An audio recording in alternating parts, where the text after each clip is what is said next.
Hey everyone, I hope you're doing well and staying safe during this time. If you're new here, welcome to the channel. Like I said, thank you so much for checking me out. If you haven't done so, please make sure to hit that subscribe button just right below the video. Cool, thank you so much. I really do appreciate it. And if you're returning, welcome back. Thanks again for your support. I truly do appreciate having you here. I know a lot of people hearing this that would not be upset about that. ProCoin News, the drudge of crypto. Make sure you give them a follow. Link for that in the description as well. Wendy Rogers in Arizona, who recently introduced the Bitcoin as legal tender bill, is wondering why every time she says Bitcoin, why do people keep saying XRP? What is XRP, she says. Well, I say to her, I would be glad to talk friendly conversation with you on my show about why people keep mentioning XRP. I would also be glad to discuss your recent bill for Bitcoin as legal tender in Arizona as well. Please contact me to set up a time. Looking right here, the White House is warning latest jobs data will be ugly, and they call it a booming economy. This is the problem here. You know, it's like, as many years as I've lived on this earth, you have to understand they are going to lie to you, and that's what they do on a regular basis. And that's what we're looking at here. And, maybe that's why Wendy wants to see Bitcoin as legal tender, so people can really put their money somewhere else and hope that they could ride the upside while the economy may go on the downside. We'll have to see. Oh, look, it's Ethereum. Transactions are running as of 1 hour ago, $19.61 for gas fee on the low end to $214.83 on the high side. It's the new Web3, everyone. You better know what you hold because the gas fees are unsustainable. Somebody's going to get left out here holding those gas fees with no profit. Now, I'm not saying there won't be upside to Ethereum, but at some point, those gas fees don't get fixed. That network is toast. 100 million XRP shifted with Binance's participation here. We don't know where the money really went or where and all the details involved here. Some are suggesting in the article here that it could have been CZ Binance that actually moved some of that from at least one end of that transaction, but it always fascinates me when we see that much moved, understanding that Ripple is not selling to exchanges. According to the most recent Q4 report, payments giant Visa says crypto-related transactions skyrocketing in fiscal first quarter of 2022. Now there's a surprise, right? Not really. Think about it. This is what we're talking about. Everything is moving so quickly now that these payment providers are tracking massive transactions skyrocketing for crypto like Visa. It's no wonder when you see a bill introduced like what Wendy Rogers is doing in Arizona to make Bitcoin legal tender. These payment companies are processing large amounts of crypto transactions that the executive order is now being considered a matter of national security. A recent NY Digital report found that Bitcoin had settled more transactions in volume Q1 2021 than all credit card networks combined for the entire year, when including intra-network transactions. We go into this, and they're putting some numbers together here, but look at this. It says here that the report stated that Bitcoin processed $3 trillion worth of payments during 2021, placing it above popular credit card networks like American Express at $1.3 trillion and Discover at $0.5 trillion. It does go on down here that it should be noted that there are much bigger payment volumes moving through MasterCard and Bitcoin. They have yet to surpass that. So we will keep an eye on those numbers and if they're able to grow beyond. But I do think that we're going to see something this year, is what the March is really feeling like here with the executive order on the heels of dropping and getting some details on how crypto will be approached. I believe it will be the Treasury and FSOC and OFAC that will be the referee that sets the agencies correct on where they need to be in their regulation of digital assets.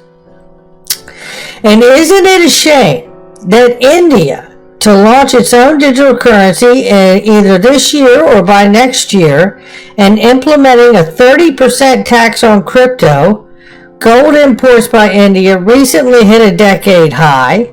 And then we take a look at this. India's CBDC will see the light of day during the next financial year, while income generated from crypto should be taxed at 30%. Isn't it a shame that that bad tennis match we've been watching with India over crypto is further along than we are in the United States? It gets worse.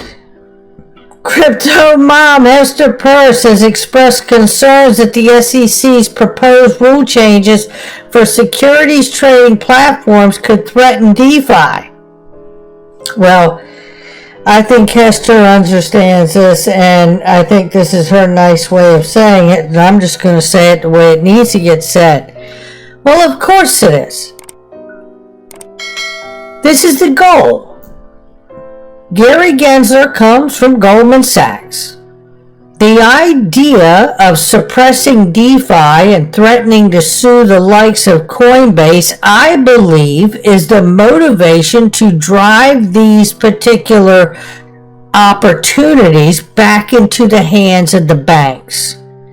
It is to stop the exchanges from pursuing DeFi lending and all of the yields and this, that, and the other that come along with it, in order to get the regulation done first so the banks can actually bring it into their business model instead. Just a thought. Sheila Warren, a former executive at the World Economic Forum, has been tapped to join the Crypto Council for Innovation as its CEO.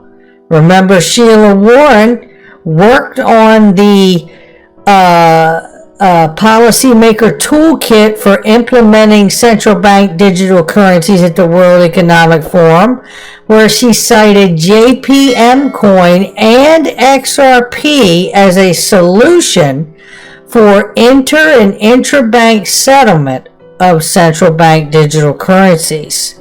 She was also a recent speaker at the most recent Swell event.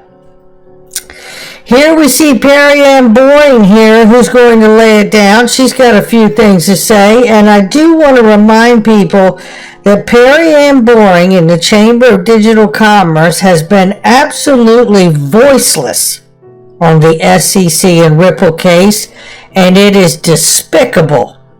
Makes one wonder, who are they really representing at these government meetings and hearings? Is it just Bitcoin and Ethereum, Perry-Ann? Let's hear what she's got to say.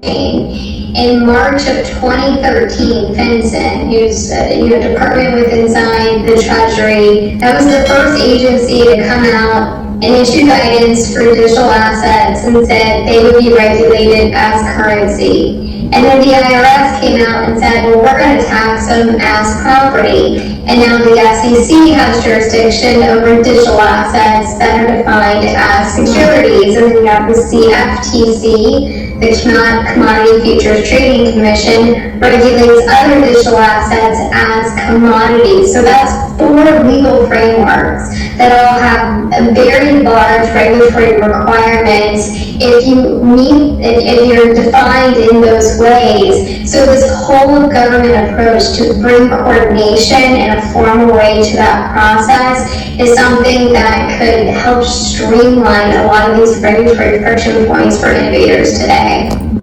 Now, as disappointed as I am on the voiceless approach to the SEC Ripple case, she's got it right here, doesn't she?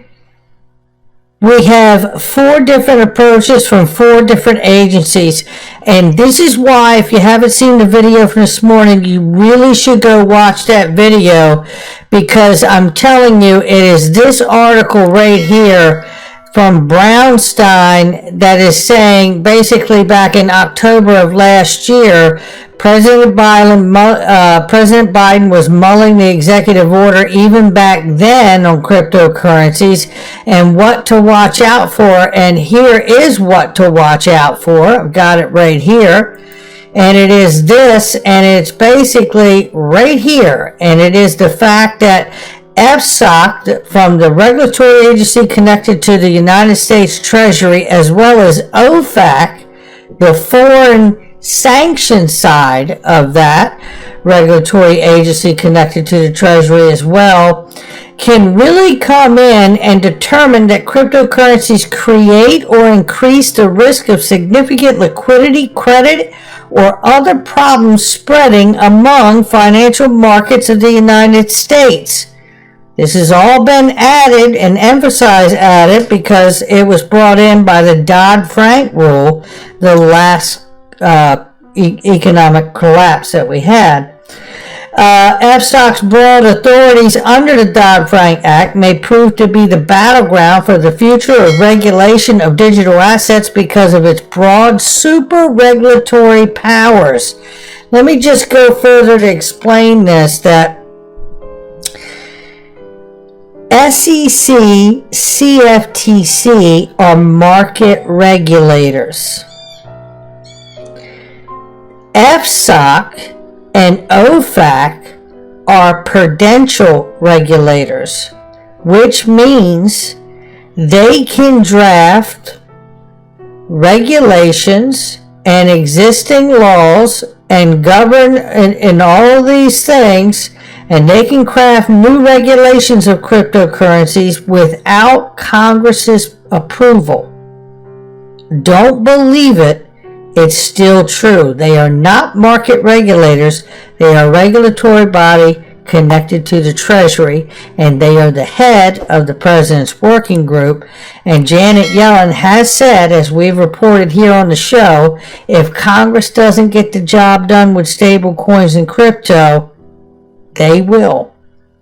And that's where we are on this day. And before I go, I do want to remind you, you can go to federalreserve.gov/apps/forms/CBDC, and you can fill out here feedback form on why there should be a public-private relationship for a stable coin for retail-facing consumers and a CBDC wholesale back end, and they should consider using XRP as a bridge currency on the XRP ledger. I'm your guy. I will keep you posted. I'm your advocate. I'll be back on a daily basis, usually multiple times per day, with these videos to keep you updated with everything going on. So, I hope you enjoyed the video. If you haven't done so, make sure to hit that subscribe button. Feel free to share any of my videos with your friends, family, social media, or anybody who may care to listen. Thanks so much for your continued support. I'm always here for you. I want to help you through this time. So thank you so much for continuing to choose me. Enjoy your day, stay safe, and I'll catch you again probably in a couple hours. Thanks, everybody. See you later.